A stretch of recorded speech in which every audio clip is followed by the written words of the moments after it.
우리가 읽은 요한복음 4장 16절에서 26절 사이에 나와 있는 말씀에 근거하여 하나님이 찾으시는 예배자라, 이런 제목으로 잠시 말씀 듣고자 합니다.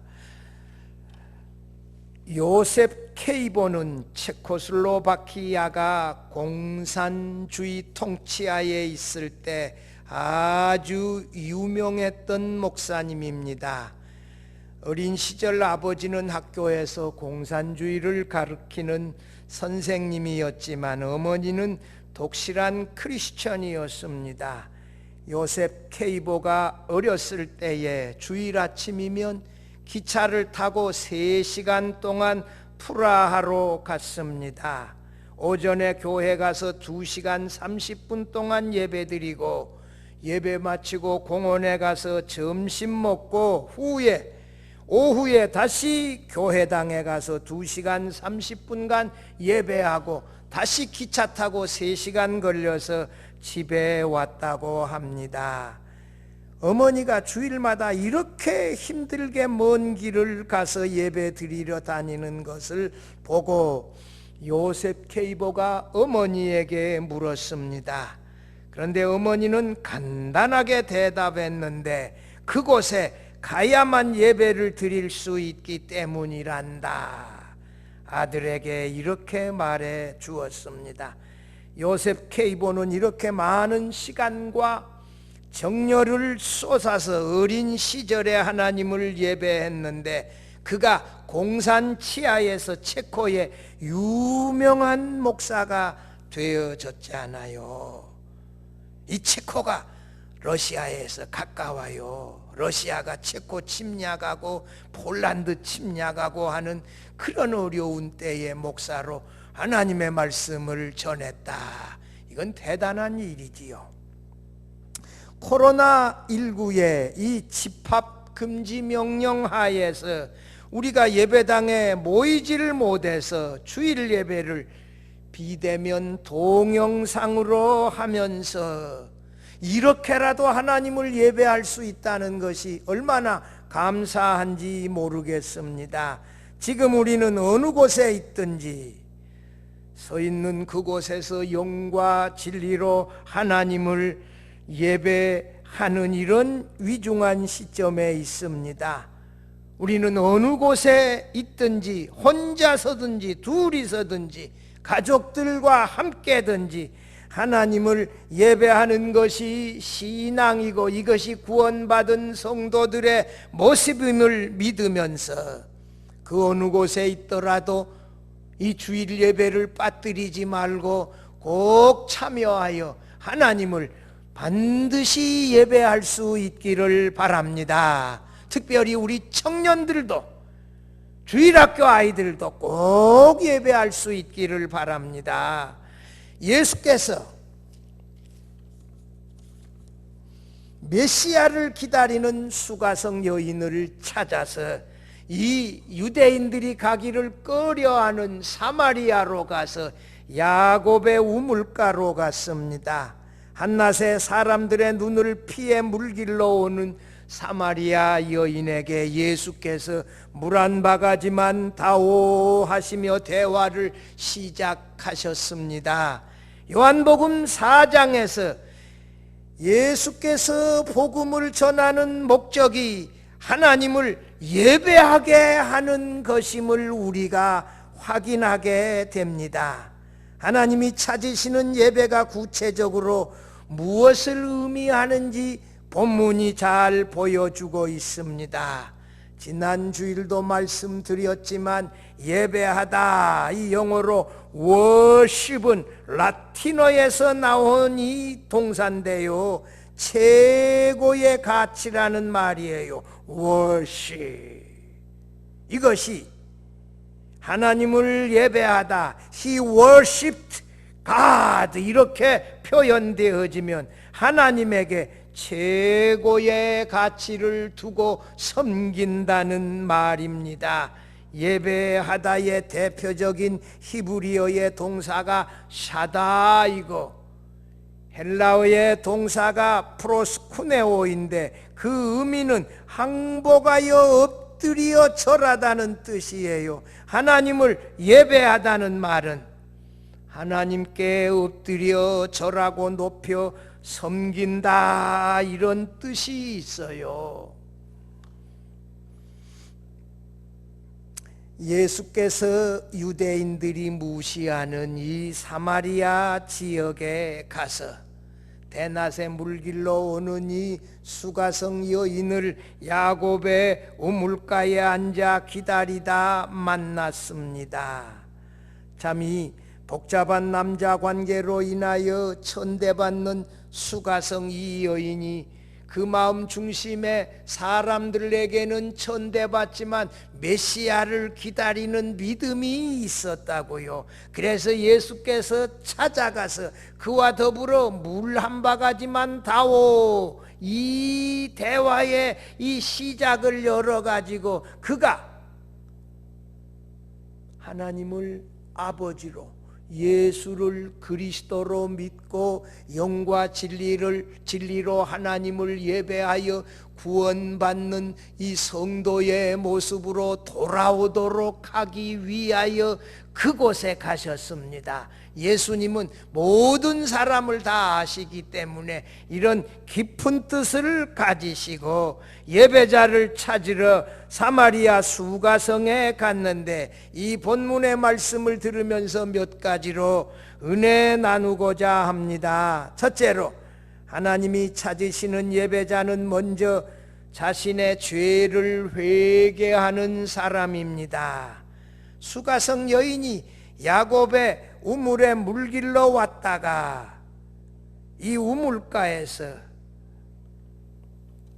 그녀를 기다리던 예수님을 만나 이 여인이 생수에 대한 말씀을 예수님으로부터 들었어요.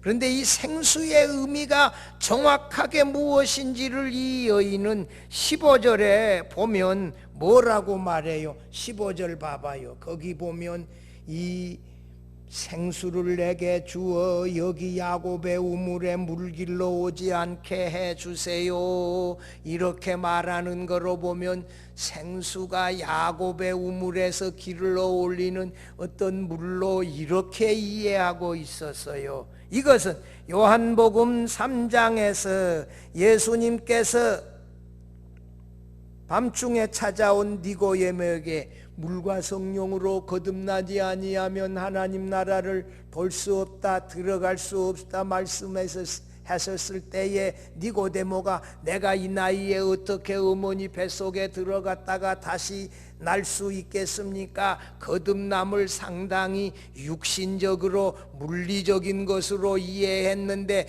예수께서 말씀하시는 거듭남은 성령에 의하여 나는 것, 하나님에 의하여 나는 것으로 말씀했어요.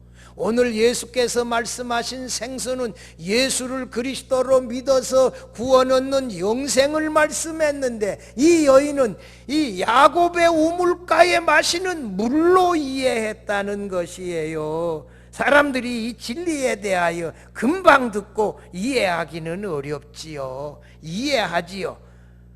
수가성 여인은 자신에게 지금 물 한 바가지 달라, 내게 물을 달라 하는 이가 누군 줄 알았더라면 그에게 생수를 달라 했을 터인데, 물 생수를 말씀하시는 이분이 누구신지 파악하는데 실패했어요.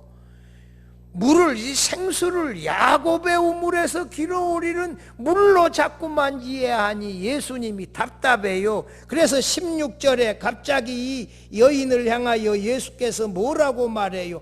가서 네 남편을 불러오라. 물에서부터서 이 대화의 주제를 이 여인의 남편에게로 옮겨갔습니다. 사실 이 여인의 남편의 문제는 이 여인이 가장 숨기고 싶고 말하고 싶지 아니하는 어두운 주제인데, 예수께서 가서 내 남편을 데리고 오라 말씀하셨던 것은 잠자는 이 여인의 양심을 깨우고자 함이었어요. 이것은 예수께서 수가성 여인이 자신의 난잡한 삶을 뒤돌아보고 자신의 죄악을 깨달아 자백하고 믿음으로 말미암아 사죄의 은총을 얻어 치유함을 받아 구원에 이르게 하고자 하시는 예수님의 깊은 뜻이 담겨 있었습니다. 예수께서 수가성 여인에게 죄 자백과 믿음을 통하여 구원으로 초청하시고자 하는 선한 의도가 담겨 있어요. 사람들이 다 자신의 죄를 가능하면 덮어두고자 해요. 또 특별히 다른 사람 앞에서 그것은 더더욱 그래요. 그런데 예수님은 정면으로 이 여인의 잠자는 양심을 깨워서 그 죄악을 자백하게 해서 믿음의 자리로 나오게 해서 구원하시고자 하는 의도가 있었기 때문에 이것도 예수님의 이 여인을 향한 이 사랑이 여기에 담겨 있었다 보지요. 17절에 봐봐요. 수가성 여인이 뭐라고요? 나는 남편이 없나이다 대답했어요. 수가성 여인은 과거에 5 남자와 함께 살았는데 그들이 죽었거나 그들과 헤어졌고 지금 6번째 남자와도 살고 있는데 결혼하지 않고 살고 있었기 때문에 남편이 없다라는 이 여인의 대답은 형식적으로는 맞는 말이에요.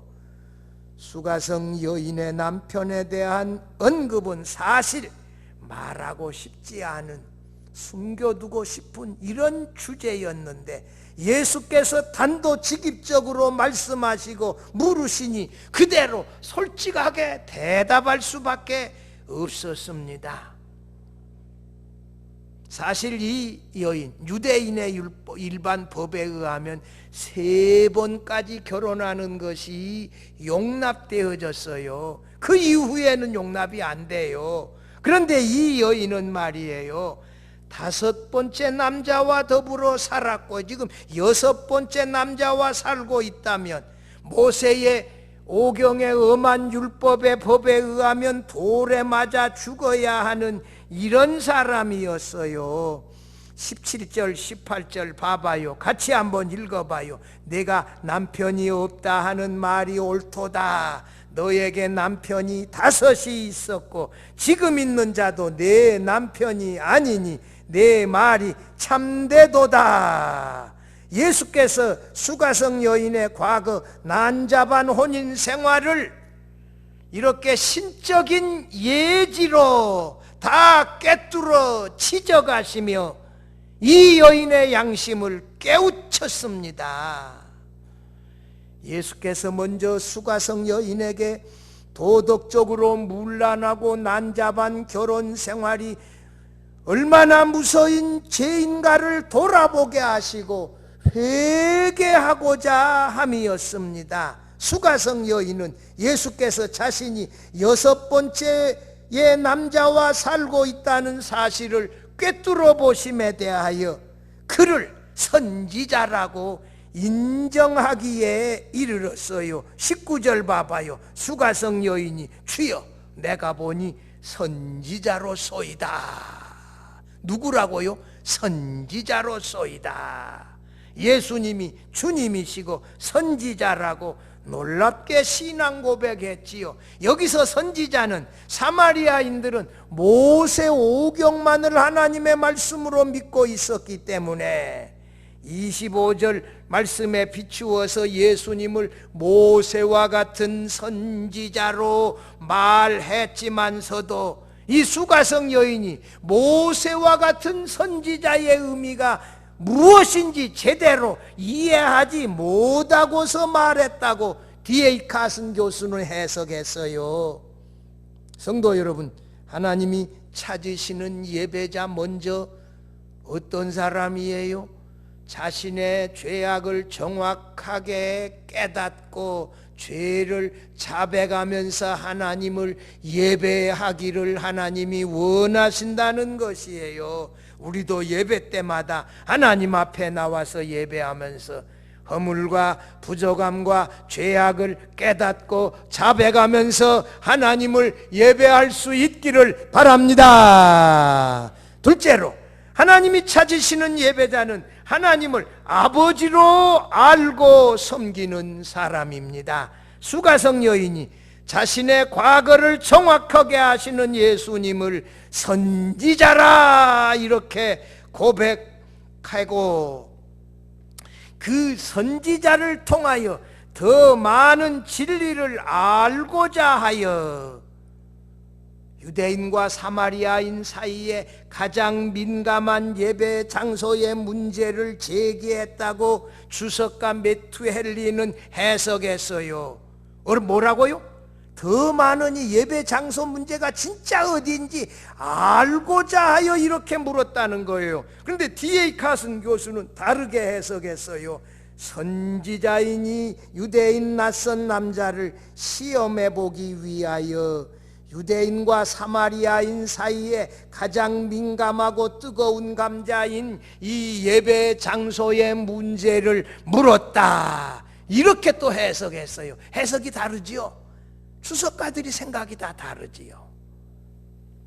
F.F. 브루스도 어떤 사람들을 전도하려고 하면 꼭 시비를 걸어가지고 전도하지 못하고 곁길로 빠지는 사람이 있는데 수가성 여인이 그랬다, 그렇게 또 F.F. 브루스는 해석했어요. 아무튼 말이에요. 20절 말씀 봐봐요. 우리 조상들은 이 산에서 예배하였는데 당신들 유대인들의 말은 예배할 곳이 예루살렘에 있다 하더이다.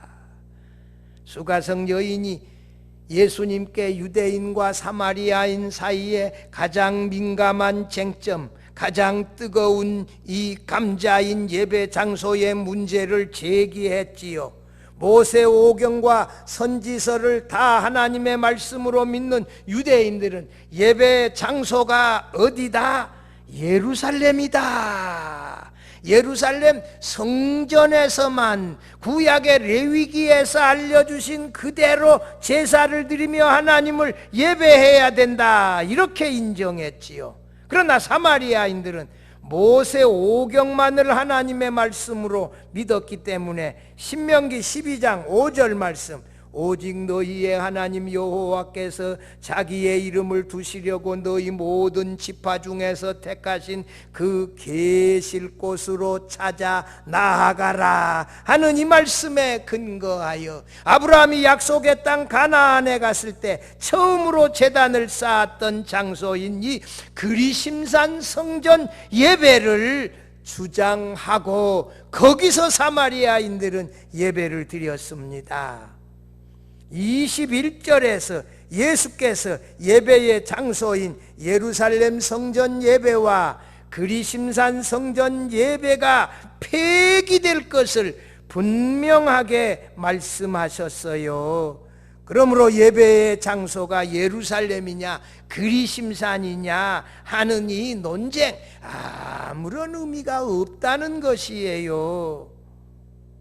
산발랏이라고 하는 사마리아인이 주전 322년에 그리심산의 성전을 지었고 사마리아인들이 거기서 예배했어요.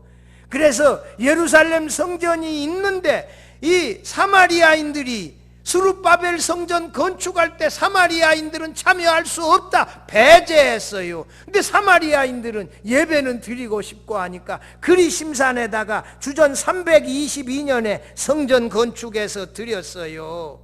그런데 유대인 요한 힐카누스가 주전 129년에 그리심산 사마리아인들의 성전을 파괴해버렸어요. 200년 동안 예루살렘 성전에서 예배하는 게 맞다, 그리심산에서 예배하는 것이 맞다고 해서 유대인과 사마리아인들 사이에 예배 장소 문제로 심각한 논쟁이 있었지요. 그러나 예루살렘 성전도 주후 70년 로마 군의 공격에 의하여 완전히 파괴되어져 버리고 지금 통곡의 벽 하나밖에 남겨있지 않잖아요. 예수께서 21절 마지막에 너희가 아버지께 예배할 때가 이르리라 이렇게 말씀하셨어요. 아버지는 예수께서 하나님을 지칭할 때 이 사용하는 특유의 표현 방식이었고 제자들에게도 하나님을 아버지라 부르게 하셨어요. 하늘에 계신 우리 아버지시여. 주기도문도 그렇게 하나님을 아버지라 부르게 하셨어요. 예수님은 이 장소가 중요한 것이 아니라 예배의 대상을 하나님 아버지로 믿고 예배하는 것이 중요한 때가 왔다 이렇게 말씀하셨어요. 22절 봐봐요. 예수께서 너희는 알지 못하는 것을 예배하고 우리는 아는 것을 예배하노니 이는 구원이 유대인에게서 남이라. 사마리아인들은 예배의 대상 이 성삼일체 하나님에 대하여 제대로 알지 못한다는 거예요. 마태복음 1장 1절에 아브라함과 다윗의 자손 예수 그리스도의 세계라. 이 예수께서 창세기에는 아브라함의 후손으로 오실 것을 말씀했지만 사무엘하 7장에서는 다윗의 후손으로 오실 것을 말씀했잖아요. 고개 드세요. 야, 이렇게 말씀하셨잖아요. 그래서 이게 유대인들은 구원의 계시의 흐름 속에 서 있기 때문에 예배의 대상인 하나님을 알고 예배했지만 이 사마리아인들은 예배의 대상을 제대로 알지 못하고 예배했어요. 그래서 이 유대인에게서 구원의 계시의 흐름이 이루어지고 유대인들이 믿는 성경이 예고한 대로 구원이 메시아를 통하여 이루어졌습니다. 그런데 사마리아인들은 이 유대인 밖에 있었지요.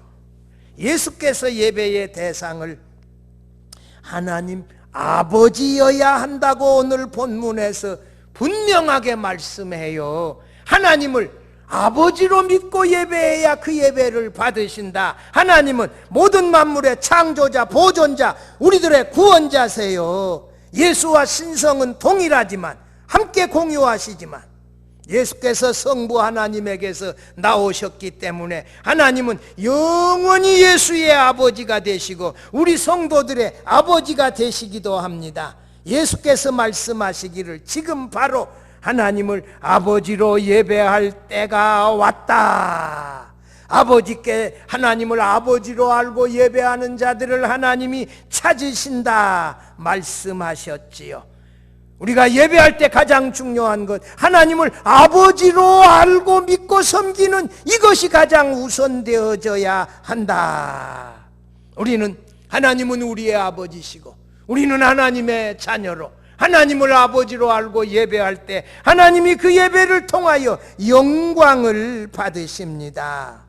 예배 때 가장 중요한 것이 이 우주와 만물의 창조주이고 섭리자이신 하나님을 우리의 아버지로 알고 예배하여 하나님이 찾으시는 예배자들이 다 되어질 수 있기를 바랍니다.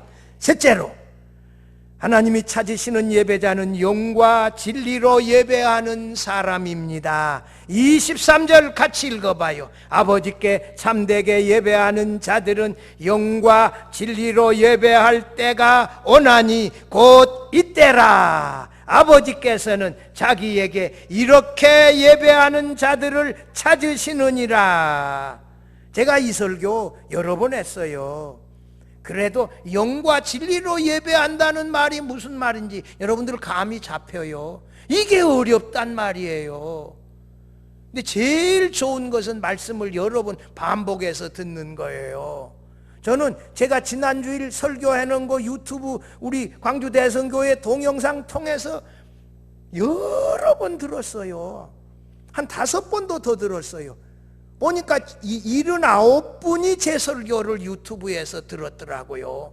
여러분들 구독 신청도 해주세요. 구독을 누르면 여러분 제가 했던 설교가 그날 오후에 바로 유튜브에 뜹니다.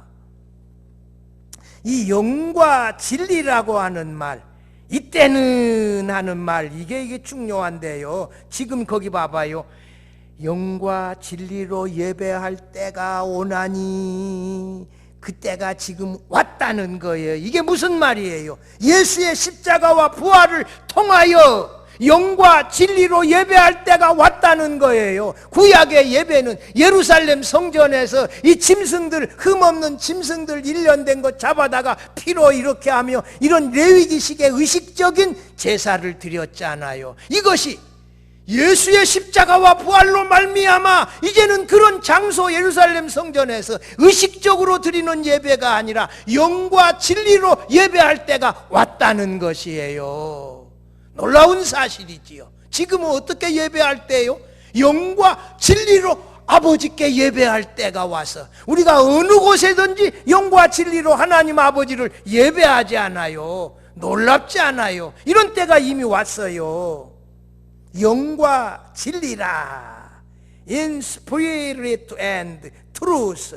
In spirit and in truth인데 N 푸뉴마타 and N 알레데이아 이 말인데, 이 영과 진리라고 하는 말은, 영이라는 말은 거듭난 심령으로 예배한다. 진리라고 하는 말은 말씀이 육신이 되신 분, 이 성육신을 믿고 그분이 진리이시고 그분이 우리 대신 십자가에 달려 죽으시고 부활하셔서 나의 구주와 주님이 되신다는 사실을 믿는 것이 믿음으로라고 하는 말이에요. 거듭난 심령으로 말씀이 육신이 되어 우리 가운데 오셔서 인자로 십자가에 달려 죽으시고 부활하셨는데 그분이 나의 구주와 주님을 믿으면서 드리는 예배가 영과 진리의 예배입니다. 이 영 거듭난 심령으로 이 진리이신 예수님을 믿으면서 예배할 때 하나님이 우리의 예배를 받으신다는 사실입니다. 예배 때마다 이 사실을 믿으면서 하나님을 예배할 수 있기를 바랍니다. 그렇게 할 때 하나님이 우리의 예배를 통하여 영광 받으시기를 기뻐하시고 하나님을 아버지라 예수님을 주님이라 부르실 때에 참 그 기뻐하시고 즐겨하시며 감동하시는 이런 하나님이세요. 영과 진리의 예배는요, 이 함께 이 인 스피리트 트루스가 연결되어져 있어요. 이 거듭남이 성령으로 거듭남이지 않아요. 또 말씀을 들을 때 거듭나지 않아요. 그 거듭난 심령으로 말씀이 육신이 된 성육신을 믿으면서 그분이 우리 대신 십자가에 달려 죽으셨다. 대속적 죽음을 믿으면서 그분이 나의 구주와 주님이심을 믿으면서 예배하는 게, 이게 바로 영과 진리의 예배입니다. 하나님이 그 예배를 통하여 영광을 받으십니다. 우리가 어느 곳에 있든지 가정에서도 하나님은 나의 아버지시고 예수님은 나의 구주와 주님이십니다. 이렇게 거듭난 심령으로 고백하며 예배할 때에 이게 영과 진리의 예배가 되어져서 하나님께서 영광을 받으십니다. 기뻐하십니다. 우리가 지금 동영상으로 비대면 예배로 드리는데 예수께서 하신 말씀에 의하면 지금은 예루살렘에서도 말고 그리심산에서도 말고 아버지께 예배할 때가 왔다. 영과 진리로 예배하면 어디서든지 하나님이 예배를 받으신다. 예배 장소가 어디냐? 어디서든지 기도할 수 있는 장소, 그곳이 바로 예배의 장소다. 여러분, 이런 이 위중한 때에 서 있는 자리에 여러분이 위치하고 있는 그곳에서 반드시 영과 진리로 예배할 수 있기를 바랍니다. 그래야 하나님이 그 예배를 받으시고 기뻐하십니다. 24절에서 하나님은 영이시니 예배하는 자가 영과 진리로 예배할지니라 했습니다. 하나님은 영이시라는 말씀은 하나님이 우리 인간과 전혀 다른 신적인 존재로서 우리가 눈으로 볼 수 없지만 우리에게 생명을 주시고 우리를 사랑하셔서 그리스도를 보내셔 구원하여 주신 우리의 하나님이시다, 이렇게 믿으면서 예배하는 것이에요. 이것이 영과 진리의 예배입니다. 하나님도 어떻게 알게 되어졌어요? 말씀이 육신이 되어 진리로 이 땅에 오셔서 그가 하나님 아버지를 계시함으로 그 말씀을 우리가 그 말씀을 통하여 하나님을 알게 되어져서 예수님의 가르쳐 주신 그대로 하나님을 아버지라 부르면서 예배하지 않아요. 예수님 계시 때문에 우리가 이렇게 아버지를 알고 예배하게 된 거거든요. 영과 진리의 예배는 우리 성도들이 거룩한 삶을 살면서 하나님을 예배하는 것이에요. 우리 삶 자체가 예배라는 것이에요. 영과 진리의 예배는 하나님을 기쁘시게 하는 경배와 찬양이 있는 예배예요. 그래서 제가 찬양할 때마다 거듭난 심령으로 하품하는 것만큼 입을 크게 벌리고 또 큰 목소리로 찬양해라. 하나님이 우리 찬양을 받으실 때 기뻐하세요. 영과 진리의 예배는 하나님의 말씀을 듣기 위하여 성경 본문과 설교자의 말씀에 귀를 기울이면서 듣고 아멘으로 화답하고 그 말씀대로 살아가려고 결심하면서 말씀 듣는 예배예요. 그 예배를 통하여 영광을 받으시지요. 영과 진리의 예배는 신앙을 고백하고 믿음의 헌금을 드리되 무엇보다도 우리 자신을 하나님 앞에 드리며 예배하는 것입니다. 영과 진리의 예배는 회개와 나의 구주와 주님을 믿는 이 믿음을 가지고 드리는 예배예요. 영과 진리의 예배는 거듭난 심령으로 하나님의 나라가 완성이 되고 예수께서 영원한 왕이실 것임을 믿으면서 드리는 예배입니다. 하나님은 이런 예배자들을 지금도 기다리시며 잃어버린 한 마리의 양을 찾듯이 찾고 계십니다. 성령으로 거듭난 심령과 진리로 성삼위일체 하나님을 날마다 예배할 수 있기를 바랍니다. 넷째로, 하나님이 찾으시는 예배자는 예수를 그리스도로 믿는 사람이에요. 수가성 여인이 예수님과의 놀라운 대화 속에서 그분이 선지자를 넘어서 메시아 그리스도이심을 알아차렸다는 것은 의심의 여지가 없어요. 이 여인은 장소의 문제로 질문하다가 메시아가 오시면 이 모든 어려운 문제 다 알게 해 주실 것입니다 라고 대답했어요. 25절 26절 같이 읽어봐요. 여자가 이르되 메시아 곧 그리스도라 하는 이가 오실 줄을 내가 아노니 그가 오시면 모든 것을 우리에게 알려주시리이다. 예수께서 이르시되 내게 말하는 내가 곧 그라 하시니라. 이 수가성 여인과 더불어 말씀하시는 예수님 자신이 그리스도시다. 이렇게 내가 말하는 내가 그러라 그리스도다 대답하시는 이 말씀이 이 대화의 절정이에요. 물을 좀 달라 하시는 이 예수님을 수가성 여인이 처음에는 유대인 남자로 알았다가 나중에는 당신이 야곱보다 크신 분입니까 알았다가 이제는 선지자로 알았다가 이제는 메시아 곧 그리스도로 알게 되어졌고 42절 가보면 이 수가동 동네의 모든 사람들이 예수님을 받나 세상의 구주시라고 믿게 되어졌습니다. 예수님은 유대인들이 무시하는 사마리 지역에 약속된 메시아를 기다리는 이 사람들을 찾아가셔서 그들을 만나 자신을 증거하고 구원하러 가셨던 것입니다.